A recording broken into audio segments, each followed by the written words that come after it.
Hi, I'm Andy Cutright. I work with Anything Social. Tonight we're going to talk about, take a very high-level tour of the Open Graph apps platform for Facebook. So basically, if there's an emergency during this demonstration, it's such a high level that oxygen masks will descend from the ceiling. So, you know.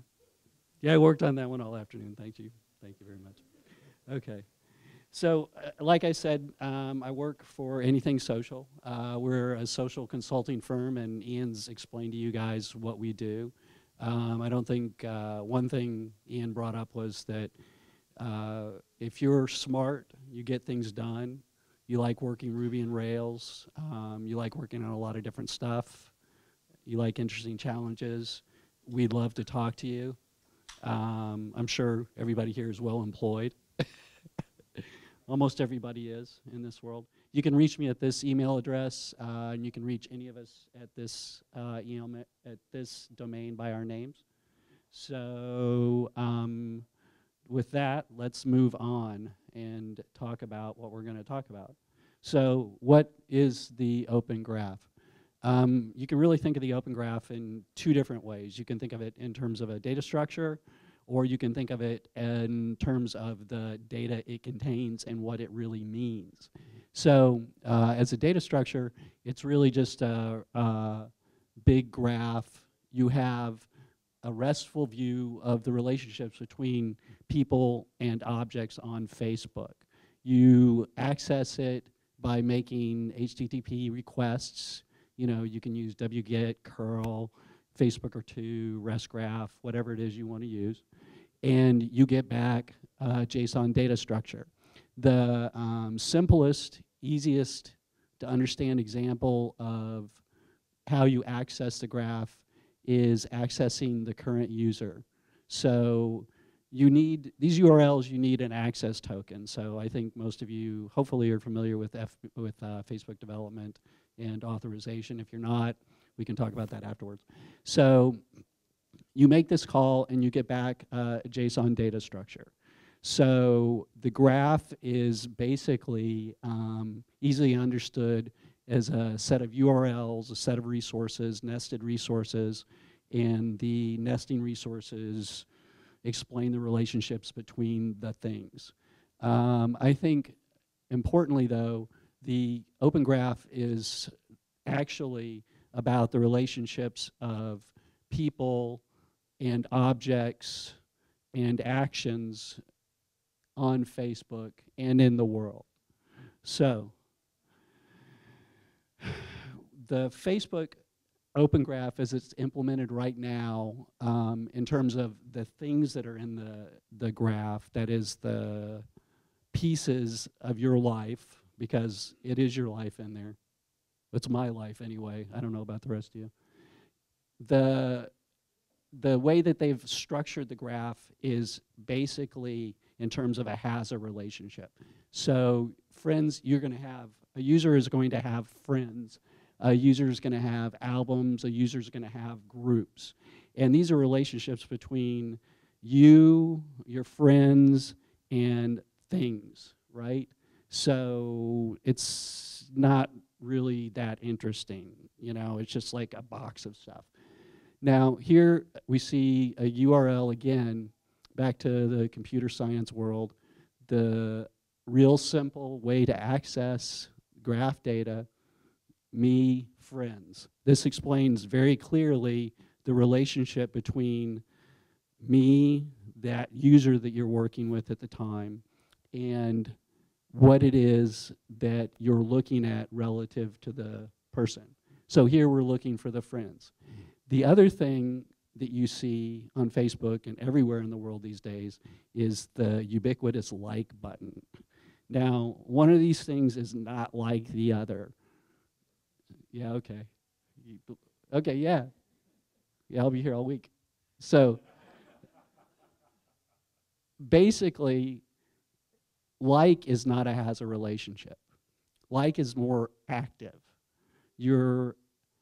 When a person likes something, they're actively participating with that object. They're not simply gathering it or curating it.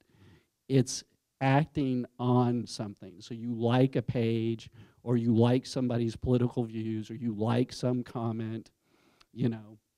So what the Open Graph is about is changing the way that things relate to one another and allowing you, the developer, and your users to expand the sorts of relationships and content within the Open Graph. So we see here, this is a graphic that I've shamelessly stolen from Facebook, so please don't sue me for copyright. And we can see the traditional sort of relationships in the graph. So you see this person is a friend with this person likes Facebook, but you see some other stuff here. This person watches Netflix. This person cooks a recipe. This person listens to Spotify. So if any of you have any sort of just casual interaction with Facebook, how many of you guys use Facebook on a regular basis? Okay, yeah, okay, good. So, okay, who has never liked something? Raise your hand. Ah, Ken. Right on. Okay. So you understand now you're starting to see things like Spotify, Mog. You're starting to see apps like the Washington Post Social Reader. So these are Open Graph app platform applications. And what they're doing is expanding the vocabulary of the graph. They're adding new relationships, and they're changing how people interact with Facebook, how they interact with the sites, and how they interact with one another. And that's a pretty exciting sort of thing. So you can, what Facebook is offering is the ability to define new actions and objects. So, for instance, liking is an action. You like a page, for instance, right? So I just like George Takei, right? He's hilarious. So what you're getting is the ability to define for your application and for your users some way to add relevant information to the graph to get them to interact with the graph in a way that makes sense for your site. So again, one of the things that's really cool about the Open Graph app platform is that it continues to use the standard sort of RESTful resource approach, and it's very understandable. Here we've got, we'll talk more about this URL in a little while, but basically what we've got is a graph call to the current user for a particular action for a particular object. So again, the relationships are explained very clearly in the URL. They're made very plain in a RESTful manner. So the implementation and architecture is really straightforward. If you've been working with the graph at all, this is really not a big leap. There's just a few key concepts to understand, and you should be up and running pretty rapidly. So the question is, why would I want to do this? Well, your content is going to get splattered all over Facebook.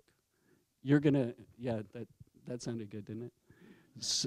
So you're gonna see your activities you're gonna see your vocabulary, you're gonna see your objects, you're gonna see your actions up on your user's timeline.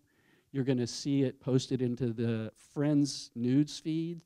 You're gonna see it posted into the ticker. And all of these postings have links that are live that will drive back to your site. And they also provide an ability for you to actually drive authorization when the user clicks the link, so that if somebody visits Red's profile and clicks a link and is driven through your site, the authorization dialogues are automatically going to pop up with the appropriate permission requests, which is fantastic. Okay, so now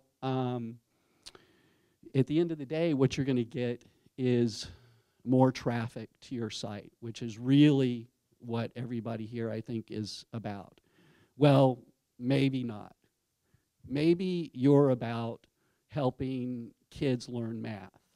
Maybe you're about helping people volunteer. Maybe you're about helping people contribute to charities. Maybe you're about improving somebody's life in some other manner. So actions and objects give you the vocabulary to be able to do that. So you could build an app, for instance, that helps people tutor children. So you would tutor, that would be the action, and you would have this object, a child, I suppose. I don't know if that really, that's not such a great relationship.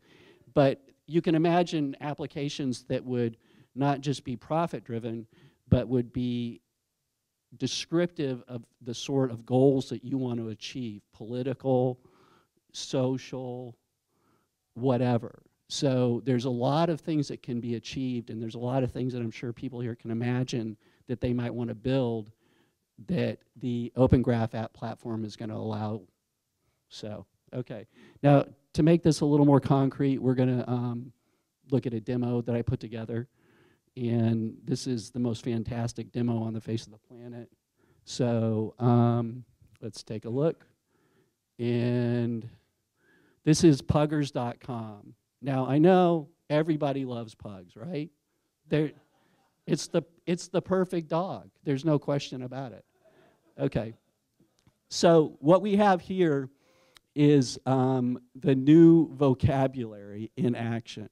So the first thing we're going to do is log in. And we're going to see something interesting here. This is the new enhanced auth dialog. So this makes securing permissions from your users, I think, a lot less scary. It's a two-phase process. The first thing you're presented with is the basic permissions. And then if you request additional permissions, you'll be presented with a second dialog. So we're going to go ahead and say, happy, happy, joy, joy. Let's log in. And here is the second half of the auth dialog. I've added this. I don't really need publish stream permissions. I just threw it in there to demonstrate this. One of the things you want to notice is that you can selectively veto. They have line item veto power now. So you need to be prepared to deal with the situation where a user may authorize your app, but not all the permissions that you expect to get. So don't assume that. And then another neat thing is that you've got an ability to explain why you want these permissions. And then you can see you've also got a little more real estate to sort of fancy up the app to make it look more like it belongs to your application, which is pretty cool. Every day I go to look at this, it changes. Right now, the Open Graph app platform is in a lot of flux. There's a lot of bugs, and I'm finding them very, very responsive. They're actively paying attention to this. They're working hard with the community to make sure that things got fixed. And in fact, this didn't work until this morning, so, which is really cool. I was very happy about that. Yeah, because that's what you want to wake up and find out that your demo isn't going to work, right? That's great. Okay, so we're going to go ahead and allow that. Okay, so all right, now I want to hug a pug. So let's see, we've got Marty and Pissy and Eddie and Everlasting. So we'll go with Pissy. Okay, so yeah, isn't she beautiful? She looks great in a bikini. So what we've got here are the two major components of the Open Graph. We've got an object, which is a pug, and we've got an action, which is a hug. Okay, so let me put this down a second, and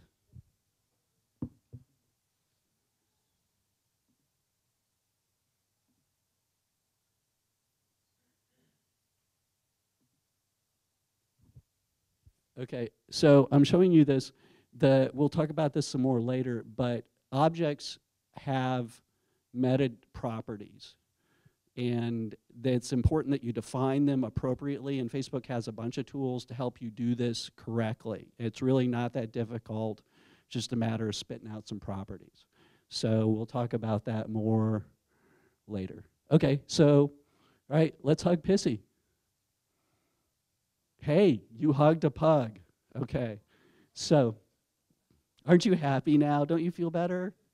Don't you feel better? I feel better. I know I do. Okay, so what happened? Okay, first of all, we're going to have to reload the page. And there we go. So Puggers test recent activity. We hugged Pissy. So that shows up in the user's timeline. And then if this user had any real friends, it would probably end up in their news feed as well. But Facebook has determined that, in fact, Mike Smith isn't really a real person and doesn't do things with him that I'd like him to do. So, and we can see here, this would drive you through, if a new user came through, this would drive you through the auth dialog, and you can see that you're going to be driven back to the site, and this is going to occur throughout Facebook. So you're going to be able to drive a lot of traffic to your site this way. So, okay. And in all honesty, that's not really Pissy, that's Marty. I just only have one picture. So, and that's Eddie, by the way. So that's real, you know, I love my pugs. Okay, so enough of that crazy stuff. Okay, so how do we do that? Okay, it's impossible. You can't. No, it's really, really straightforward. So for any of you guys and gals that have been working with the Graph API or with the Facebook JavaScript SDK, this code should be pretty familiar. For those of you who haven't, the FB API, this is provided by the Facebook JavaScript SDK. All we're doing here is making a post to a RESTful resource. Again, really simple, really straightforward. We're associating the current user, me, with an action, OG sleeping pug, hug, pug equal document location.href, which happens to be the URL that I want to associate with the object. And that's it. I mean, that's the only additional call you have to make for this stuff to work. So all you need to do is drop in, 10 lines of code here, and the world is going to work for you. So really, really great. So, all right. Now let's talk about the major pieces. So there's objects, actions, and aggregations. Really, really straightforward stuff. Okay. It's best, I think, to grasp them in terms of what they are to us. Objects are nouns, actions are verbs, all right? So the object, you've got a pug in our case. So the actions are, in our case, hug. So in the Washington Post social reader, you've got read, right? And then in Spotify or Mog, you've got listen, and you've got songs. And in some of the Facebook demo apps, you have, for instance, recipes, and you have running. And you can start to imagine that there's all kinds of objects and actions that you could add to the graph and make your application much more compelling. Excuse me. Okay, so one thing here, aggregations, what this is an element that shows up on the user's timeline, and it basically associates object action pairs in a set context. There's a variety of layouts for this, which you can control through the Facebook admin tools for the application. This is a gallery layout, and it lists the pugs that were hugged by a particular user in October in order of how often they hug the pug. And clearly, Pissy is the winner here, right? I mean, she's the cutest, right? So, okay. So, now, nouns and verbs make sense to us, but they don't necessarily make sense to the Graph API, and they don't necessarily make sense to computers per se. So, objects. We earlier looked at the header, right? And we saw these meta properties. And you can see this is completely unreadable, but I'll talk about it shortly. So the objects are literally a resource accessible via HTTP. Facebook is going to crawl and validate every one of your objects. They have a specific user agent so you can recognize it and feed them a page that you might want to give them that doesn't require an authorized user, for instance, right? So, but has all this data. So you can see again, we've got a URL, really simple, straightforward, that identifies the particular instance of the object. And let's talk a little bit about the meta properties. So there, in this blurb, are the absolute minimum requirements of the meta properties. So you'll see things like, for instance, the Facebook app ID. That's assigned by Facebook. That has to be associated with every object in your application or on your site. Then we've also got the OG type. So in my case, OG sleeping pug, pug. So all instances of the pug object share a type. Now, the interesting thing beyond that is these other properties like the image or the description. Now, you can imagine, like on my site, that you would want users to be able to upload their own pugs so other people would hug them, or they could hug their own pugs, right? So the question is, how does an object get created? Well, an object has to be defined through the Facebook tooling. The object definition, you can think of that really like a Ruby class or a C++ class. And then the instances are published. So here we see pugs 8. So we can imagine pugs 75, pugs 12,000, you know, or you could have an SEO'd slug here or something, whatever you want, right? So the user and yourself would cooperate to create an instance of the object. So the pug might have a different picture, the pug might have a different description, the pug might have a different name. Another really neat thing about the objects is that you can add custom properties to it. So for instance, pugs come in 3 flavors. They fawn, black, and brindle. So yeah, I'm obsessed with pugs. So you might want to allow the user to specify what color the object is.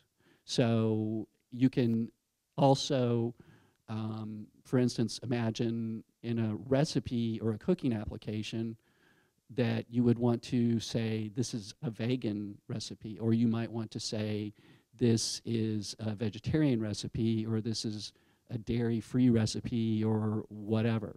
So there's all kinds of ways to associate properties and stuff with a particular object. But again, an object has to have a real instance, and it has to be crawlable. Oh, so, and then one more thing, that develop this last URL down here, there's tools that will allow you to actually ask Facebook whether this object is properly formed. And once you get the object, you know, the templates going, you get your views set up and you get your handles set up. Usually this is not worth a lot unless you start to see some weird problems. But here that we're asking Facebook to tell us whether pug number 6 is properly formed. So, and that can be really useful during development as you're starting to try to build this thing. Okay, so actions, what are actions? Again, verbs, but they're really, I like to think of them as edges connecting the user to the object, you know, in terms of a data structure. So again, these are defined by the application developer with the Facebook tools. There's no URL like there is for the object per se when you initially create the action. But this is going to actually, once the user acts on the object, you're going to actually end up with an instance in the graph. So there's not only an edge, there is properties associated with the action edge that you can see. And another great thing about the actions is just like the objects, you can associate custom properties with the actions. So in the Facebook applications, the demo apps, one of them is a running app. So you would say, for instance, I ran for 5 hours, right? I mean, I don't know. No, who runs for 5 hours? Not me. But you can associate any variety of properties with the actions. So these are very extensible data structures that are going to make it very possible for you to build really imaginative applications.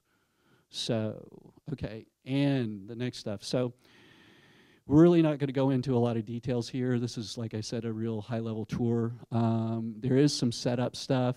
It's mostly just, for those of you who've built applications, it's really straightforward to define the properties and to configure the application. But there are some landmines, so I want to be able to help you start. So in addition to the little bit of JavaScript that you need to add, you need to watch out for 3 landmines. First of all, the Open Graph application all need the enhanced auth dialog, so you need to make sure that you set that up. You need to create at least one aggregation. So it's possible, it has been possible in the past, I don't know if it's still possible, but it has been possible in the past to actually create actions and objects without an aggregation. If you don't do that, oh, you can't do that anymore? Oh, but you still can build the app, right? So you can find yourself in this situation where the app mysteriously doesn't work, and it's completely unclear why. Well, it's probably because you didn't create the aggregations. So you need to create at least one aggregation, and then one more thing, when you're creating the aggregation, you have to create the preview object first. This is the worst dialogue I have ever seen. So this is how you create an aggregation. So what do you want to do here? Tell me which button you want to click. Okay. Yeah, thanks, Brian. Okay. So you want to click the thing up on the upper right. So you want to do what it says. It says there's no preview actions. Okay, well that's the first thing. That's the upper right. Okay, I'm going to go ahead and click that. No, don't do that.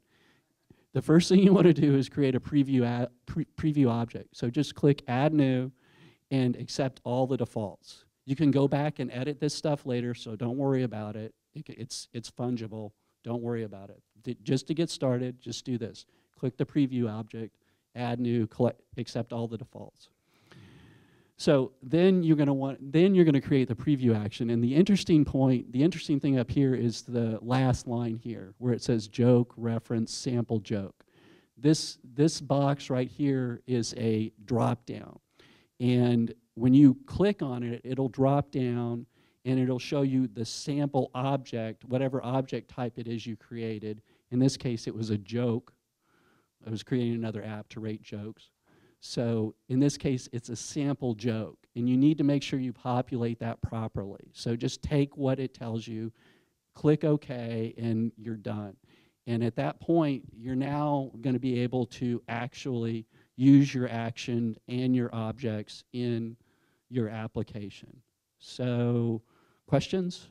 The first question was permissions. Yeah, can the user control the permissions? Yeah, you all know that Facebook is really working hard to battle Google Plus and also to keep up with all the complaints from all over the world from governing bodies about privacy issues. So I think we saw initially when we logged in, you may have noticed that there was a default public button. They can select so that it doesn't show up at all. So you could imagine, like for instance, you might have an application that is for alcoholics, right, that want to quit drinking, right? They don't want to tell people that they're alcoholics. They don't want that published, right? So that won't show up, right? They can selectively disable what is shown. And then in terms of analytics, they offer insights, and they offer insights on an object level, I believe. So really, I haven't really delved a lot into the insights yet, and I don't want to speak to that. There is some documentation on there about choices about you would make about how you would relate objects to one another that affect the insight. Okay, well, thank you very much for sticking around and listening to my Pudge talk.